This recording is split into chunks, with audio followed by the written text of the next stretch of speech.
मेरठ की जेल में बंद साहिल और मुस्कान की रोज कोई ना कोई कहानी सामने जरूर आ रही है। सलाखों के पीछे पहुंचने से पहले से ही दोनों ड्रग्स एडिक्ट हैं, लेकिन जेल में अब उनकी स्थिति सुधर रही है। दोनों को अलग अलग बैरक में रखा गया है। इस बीच पता यह भी चला है कि साहिल ने जेल अधिकारियों से एक खास डिमांड की, जिसे सुनकर पहले तो अधिकारी चौंक गए, लेकिन जल्दी ही उसे पूरा भी कर दिया गया। अधिकारियों का कहना है कि जेल में सभी को अनुशासन में रहना होता है। किसी भी बंदी की जो भी डिमांड होती है उसे नियम अनुसार ही पूरा किया जाता है। मेरठ जेल के वरिष्ठ जेल अधीक्षक डॉक्टर वीरेश राज शर्मा ने बताया है कि साहिल ने स्वयं इच्छा जाहिर की थी कि उसके बाल काट दिए जाएं। जेल प्रशासन ने इस अनुरोध को स्वीकार करते हुए उसके बाल छोटे करवा दिए हैं, लेकिन वो पूरी तरह गंजा नहीं हुआ है। हर बंदी से जेल में काम भी करवाया जाता है। हालांकि अभी साहिल और मुस्कान से कोई काम नहीं करवाया जा रहा है। वरिष्ठ जेल अधीक्षक के अनुसार अभी उन्हें किसी कार्य में नहीं लगाया गया है, क्योंकि 10 दिन पूरे होने के बाद ही उसे जेल में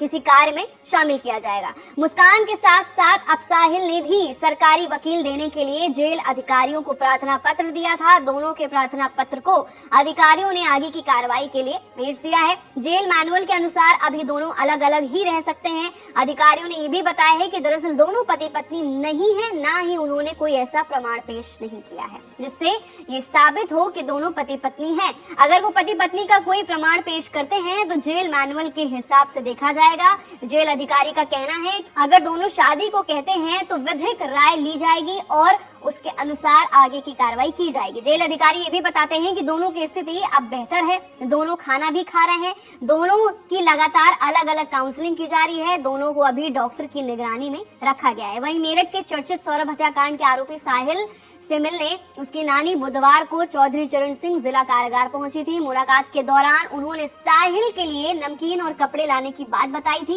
नानी ने सौरभ की मौत पर दुख जताते हुए ये भी कहा है कि यह घटना बेहद दर्दनाक है। वरिष्ठ जेल अधीक्षक डॉक्टर वीरेश राज शर्मा ने यह भी बताया है कि साहिल की नानी ने नियम अनुसार मुलाकात की पर्ची लगाई थी। जेल मैनुअल के तहत परिजनों को मिलने की अनुमति होती है और नानी भी इस श्रेणी में आती हैं, इसलिए उन्हें मिलने दिया गया। उन्होंने भी बताया कि जेल में साहिल के साथ किसी भी तरह की मारपीट या दुर्व्यवहार की खबरें निराधार हैं। तो फिलहाल के लिए सौरभ हत्याकांड को लेकर सबसे बड़ा अपडेट सामने आया है।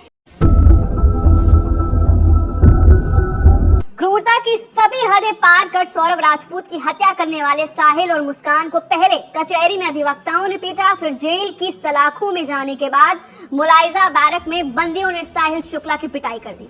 हंगामा होने पर बंदी रक्षकों ने उसे बचा लिया। फिलहाल साहिल ने बंदियों को बताया कि मुस्कान ही लगातार सौरभ की हत्या के लिए दबाव बना रही थी। क्रोम होटल में मुस्कान के जन्मदिन पार्टी में भी साहिल को बुलाया नहीं गया। मुस्कान ने पार्टी की वीडियो दिखाई। वीडियो में मुस्कान और सौरभ एक दूसरे से लिपट कर डांस भी कर रहे थे।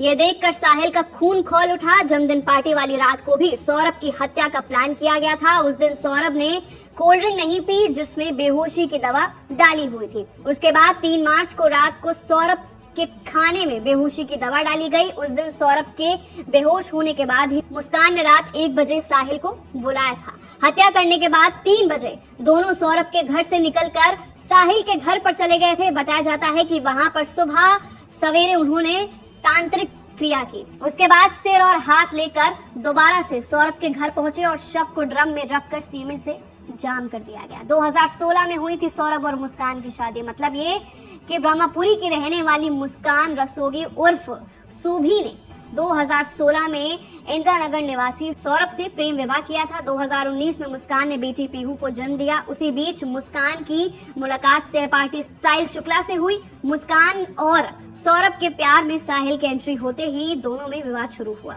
बात तलाक तक पहुंच गई। उसके बाद सौरभ लंदन चला गया और साहिल और मुस्कान एक दूसरे के करीब आ गए। 3 मार्च की रात को सौरभ को कोफ्ते की सब्जी में नशे की दवाई मिलाकर पिलाई गई। उसके बाद साहिल और मुस्कान ने सौरभ की चाकू से हत्या कर दी। उसका सिर और हाथ काटकर साहिल अपने घर ले गया। घर पर ही तांत्रिक क्रिया की गई। उसके बाद सिर और हाथ के साथ शरीर को ड्रम में डालकर ऊपर से सीमेंट लगाकर सील कर दिया गया था। उसके बाद दोनों शिमला, मनाली और कसौल घूमने चले गए। लौटने के बाद ही मुस्कान ने हत्याकांड से पर्दा उठाया। पुलिस ने दोनों को जेल भेज दिया। फिलहाल दोनों को जेल में अलग अलग बैरक में रखा गया है। मुस्कान और साहिल दोनों ने जेल में एक साथ रहने की भी मांग की थी। तो फिलहाल के लिए सौरभ हत्याकांड को लेकर अभी तक का ये सबसे बड़ा अपडेट है। कह रही थी कि तुम हो मुझे सौंप के गई थी।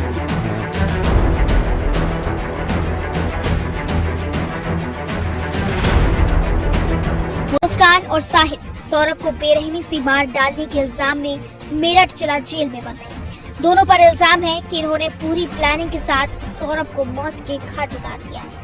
इतनी हैवानियत भरी वारदात को अंजाम देने के बाद मुस्कान और साहिल के परिजनों ने उनकी पैरवी करने से इनकार कर दिया था। मुस्कान के परिजनों ने तो मिलने से भी इनकार कर दिया है। हालांकि हाल ही में साहिल से मिलने उसकी नानी पुष्पा देवी मेरठ जिला जेल पहुंची थी। परिजनों के रवैये को देखते हुए मुस्कान और साहिल ने जेल अधीक्षक को पत्र लिखकर सरकारी वकील दिलाने की मांग की थी। इनके प्रार्थना पत्रों को न्यायालय में भेजा गया था, जिसके बाद जिला विधिक सेवा प्राधिकरण की ओर से सरकारी वकील नियुक्त कर दिया गया है।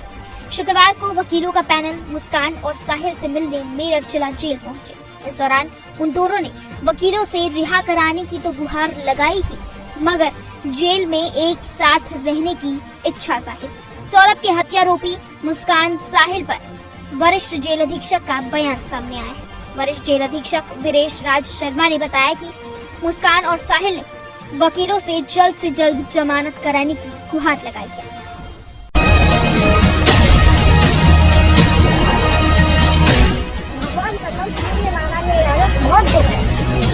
मेरठ के चर्चित सौरभ हत्याकांड के आरोपी साहिल से पहली बार जेल में उसकी नानी ने मुलाकात की।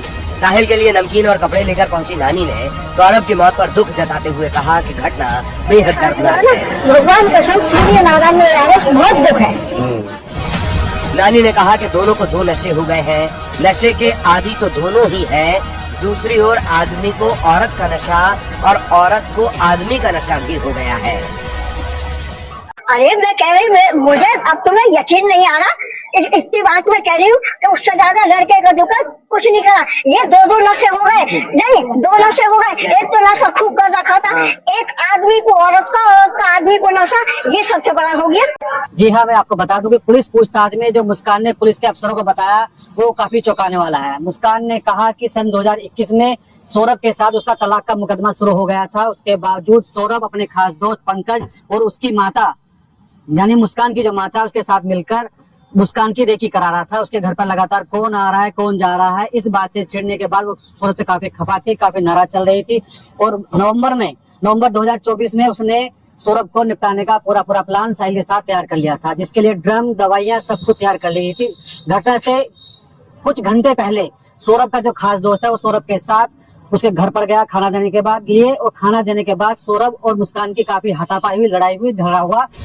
साहिल के नानी ने नियम के मुताबिक मुलाकात की पर्ची लगाई थी। जेल मैनुअल के तहत परिजनों को मिलने की अनुमति होती है और नानी भी इसी श्रेणी में आती है, इसीलिए उन्हें मिलने दिया गया। साहिल को जेल के भीतर अभी तक किसी काम में नहीं लगाया गया है। 10 दिन पूरे होने के बाद ही उसे जेल के किसी काम में शामिल किया जाएगा। उधर जेल में साहिल के बाल छोटे छोटे कटवा दिए गए हैं। उसकी नानी ने मुलाकात के लिए अनुरोध किया था, पर्ची लगाई थी तो उसकी नानी मिलने आई। देखिए, जेल में पहला काम होता है अनुशासन में रहना, और 2-2.5 फुट के बाल का कोई मतलब नहीं है। हालांकि उसने स्वयं ही इच्छा जाहिर की थी कि मेरे बाल जो कटवा दिए जाए, तो यहाँ पर नाई उपलब्ध है, अन्य बंदियों की तरह उसके भी बाल कटवाए।